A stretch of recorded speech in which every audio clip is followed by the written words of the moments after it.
Okay, so I wanted to offer some brief thoughts on the debate scene and where I really think the dividing line actually is and where the debates should be. Oftentimes we see in debates there's more concern for rhetoric, sophistry, style, dunking on each other. More concerned about that and a little less about the truth, steel manning your opponent, really pursuing the truth. So there's, some fair criticism that I've seen people make about the debate scene online as a whole. Not everyone, but, just generally speaking. And yeah, there's something to be said there. But let's just say everything were perfect and everyone had great etiquette and everybody is being sincere. I still think a lot of the debates that are out there really don't get to the heart of the matter. They don't really ultimately move the needle for either side. And let me just give you an example between Catholics, Orthodox, and Protestants. A lot of these debates are about the Immaculate Conception or the Filioque or something like that. But really, those things hinge on the question of authority. If the Pope actually has authority, then the Filioque follows. If it doesn't, then you're going to have to appeal to some other authority, an ecumenical council. Then you might have to identify where do they derive their authority from, how do you identify them, or you might appeal to the individual's private interpretation. Then you also have to substantiate that, right? So it ultimately boils down to a question of authority in a lot of these conversations. And some of these other debates, they tend to be a sideshow and a distraction for the more substantive questions that really does settle the question. So likewise, I would say with the Christian and Muslim debates, often a lot of them focus on side issues that I don't think really conclusively prove or disprove either side. So whether we're talking about the Trinity, whether we're talking about the Islamic dilemma, the age of Aisha, doesn't really matter. A lot of these debates, in my opinion, they don't prove or disprove ultimately either position, because you can always find a way to justify some of those things, right? You can always find a way to justify your perspective on the Trinity, or your perspective on the age of Aisha, or your perspective on the Islamic dilemma or the Christian dilemma. Regardless of what your perspective is, there's always a way. There's always some clever argument that you can come up with. Believe me, I've seen it. Look, I'm holding a microphone right now. I can give a very clever argument right now that says I'm not actually holding a microphone, right? As absurd as that is, I can come up with some really clever ways to defend the position and thesis that I'm not actually holding a microphone right now, even though I am. So regardless of what your perspective is on any of these debates, whether right or wrong, there's always a way to defend them, right? So, I think the reason why is because they don't really get to the heart of the issue. Here's what I do think gets to the heart of the issue. Number one, the question of the transmission of Scripture, whether we're talking about the Bible or the Quran. And then number two, the character of that Scripture. So in a lot of these debates, you'll see people say, well, the Gospel of John says this, and therefore the deity of Christ is true, or the Trinity is true. And aside from the question of interpretation and different interpretations that people might have of, say, John 1:1, does it teach Jesus is consubstantial or some other form of Trinitarianism or something else? Aside from the question of canon and interpretation, you have to get to the question of, did John actually write that, right? Or what did the original autograph actually say? Whoever wrote it, whether it's John or not, whatever the original said, did he actually say, in the beginning was the Word was with God, the Word was God? So there's a lot of challenges here, right, to substantiating the transmission of the Old and New Testament, but you can't just simply appeal to, well, Matthew says, Mark says, John says, Paul says. You have to, first of all, substantiate what the text actually said, and that it hasn't been corrupted, and that we're not looking at some kind of corrupt variant, but we're actually looking at the original. That's number one. You have to do that. And then number two, again, you still have the question of canon, which books belong in the Bible, even if you have a text that has been preserved, how do you know it's canonical? And then how do you know the proper interpretation of it? Once you get past all that, you do have to get to the question of, is it of divine origin? Even if you can show an autograph of John, which you can't, but even if you can reconstruct an autograph of John, since there are no autographs to produce, let's say you could reconstruct it, that doesn't mean that it's of divine origin and character. You have to prove that, right? And so you have to say, here's why I think John has this divine character, and I believe it's inspired by God. Here's why. You have to argue that. So from the Christian perspective, you have to, number one, substantiate the biblical text, that it's been reliably transmitted, and then number two, demonstrate that it's of a divine character. And there's some difficulties here, admittedly, right? Especially with the Old Testament, but even New Testament. Old Testament, look, there's outright texts in the Old Testament that say the Pentateuch was lost and then rediscovered in the temple. How do you know that rediscovery of the text in the temple, I think in the reign of Josiah, is actually what goes back to the time of Moses? And so you get into that question because already, according to the text itself, there's been a loss of the text and then a rediscovery of it. You're going to have to prove that it's the same thing. And then number two, you even have in the prophets discussions about corruption of the text, the scribes falsifying the text, the lying pen of the scribes falsifying the text, something along those lines in Jeremiah 8:8. You have these things being discussed within the Old Testament itself. You don't have any kind of oral mass transmission of the Old Testament. If you did, by the way, there would be no loss of the Pentateuch and no need to rediscover it. So that already dispels this idea of some kind of mass transmission of the text being orally preserved. There were some admonitions in the Old Testament, in the Pentateuch itself, to memorize some of those things, but clearly it wasn't done given that the Pentateuch was lost. And also there's just no evidence that there was any kind of mass transmission of these things. Okay, so there's some difficulties there. You have difficulties when you get to the time of the Dead Sea Scrolls. You have very, very significant differences among the texts of various books. I mean, Jeremiah in some cases is 15% shorter than in others.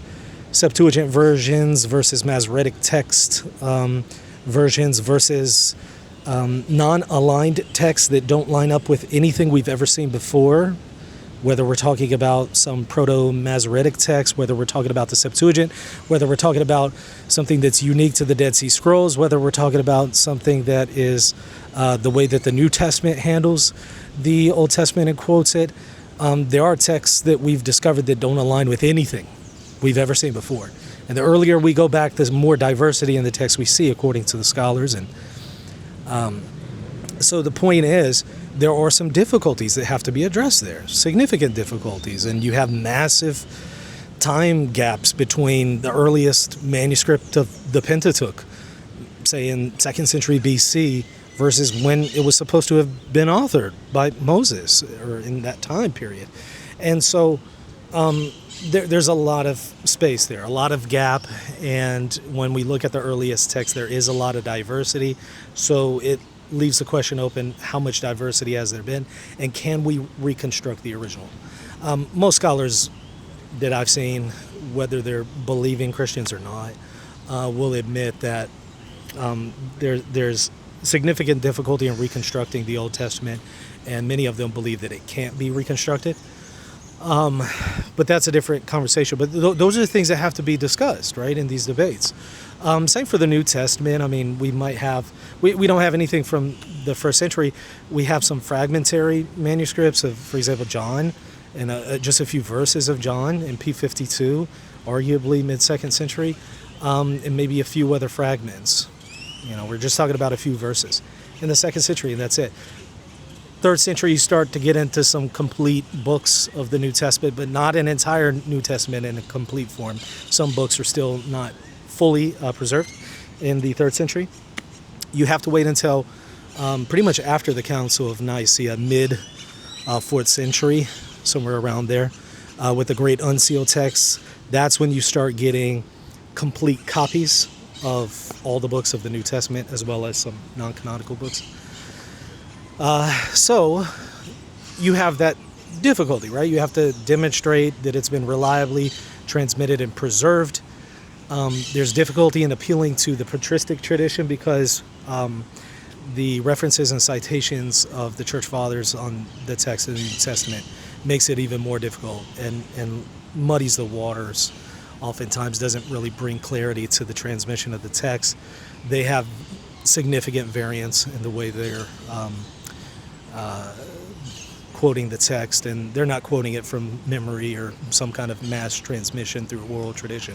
They're quoting it from manuscripts that they have in front of them, which are significantly different than what we have now, aside from the fact that a lot of the attestation that we have for the patristic literature may come centuries after the church fathers and when they lived and wrote, and aside from the fact that sometimes later scribes did alter what a church father said or an ecumenical council said in order to make it in line with their perspective, and that's why you have variance among a lot of these fathers and ecumenical councils. So you can't just simply appeal to that, right? So there's a lot of heavy lifting that has to be done here to substantiate the transmission of the text in the New Testament and Old Testament. But even if you were able to do that, you still have to prove canonicity. You know, how do you know which books belong in there?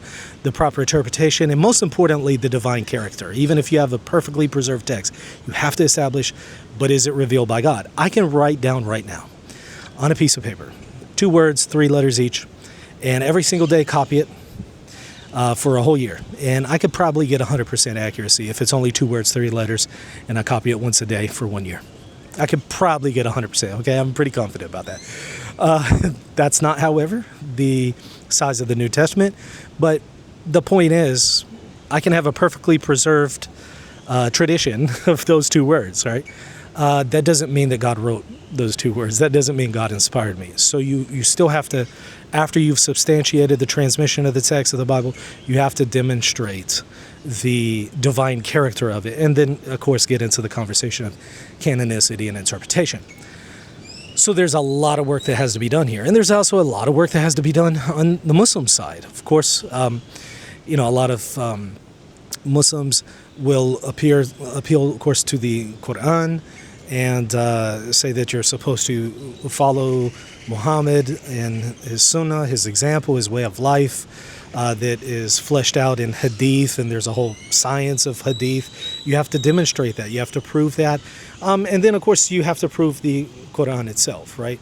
And so you'll have to go through the question of, has there been mass transmission, mutawatir, oral transmission and preservation going back to the time of the Sahaba.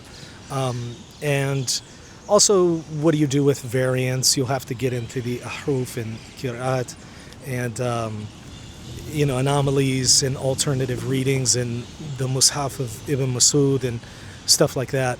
By the way, there's a massive liguana over there. I don't know if you can see it. It's kind of far, but it's... I don't know if I could... it's too late for me to zoom in. He moved away, but that was pretty weird. Sorry, I got a little distracted by the giant lizard over there. But you have anomalies with, some of the Sahaba, and so if you have some kind of mushaf of a Sahabi, you'll have to explain, variants there. And again, you have to get into the ahruf and qira'at, and you have to convince people that this isn't some kind of later reconstruction to make up for variants in the Quranic text. You have to demonstrate that this actually is something that goes back to Muhammad and all that. And so, and of course, you'll sometimes have some anomalies among perhaps a Sahabi who doesn't have, the last 3 chapters or something like that of the Quran, and you'll have to explain that. And I've seen some attempts on part of groups like Yaqeen and others who try to get into that conversation, but then there's a lot of back and forth that could be done about that, right? So there's a lot of heavy lifting there too. You have to demonstrate the transmission of the Quran, and of course, Quran only. That's not something that most Muslims would accept. You have to have an interpretation and a tradition behind the proper interpretation of the Quran, and that would come through again, the Sunnah transmitted through Hadith, and so you have to get into Hadith sciences and the question of an isnad and all of that, right? You have to get into that and demonstrate that. And even if you do that, right, even if you show, hey, here's how we determine whether a hadith is sahih and authentic and is accurate, and also here's how we know that the Quran goes back to Muhammad, you still then have to demonstrate that it has a divine character, right? Because again, even if you can show that this is the original, that this goes back to Muhammad, you still have to show, well, Muhammad is inspired by God. Because of course it could be that he was deceived, right? There's all sorts of explanations that one could throw out without first concluding that he's inspired by God. So you have to demonstrate that he's inspired by God. So again, a lot of heavy lifting for both sides. And that's where the conversation needs to be. But I kind of feel like a lot of people in these debates just don't know enough about either side in those conversations. So they focus on some of these side, discussions, and however entertaining they may be, I don't think they get to the heart of the matter. So I would personally like to see more debates on transmission of scripture, and then identifying whether or not it's of divine origin for both sides. That's what I would like to see more of. Of course, I'm always willing to host debates. People ask me if I'm willing to. Of course, yeah, absolutely. The problem is just finding debaters, right? If you can find me 2 debaters, yeah, sure, I'm willing to do it. And I'm also willing to host debates on some of these more side issues. Again, my personal opinion on them, that they don't really shed light on the conversation for either position in any conclusive way. But that's my personal opinion. I'm still willing to host debates on whatever. So if people are interested, feel free to contact me, and happy to do it. But my personal preference would be to see more debates on some of the more meaningful conversations, the ones that I just mentioned here. Anyways, those are just my thoughts for whatever they're worth. I hope you found it helpful and useful. Make sure to hit the like button and the subscribe button. We'll see you later.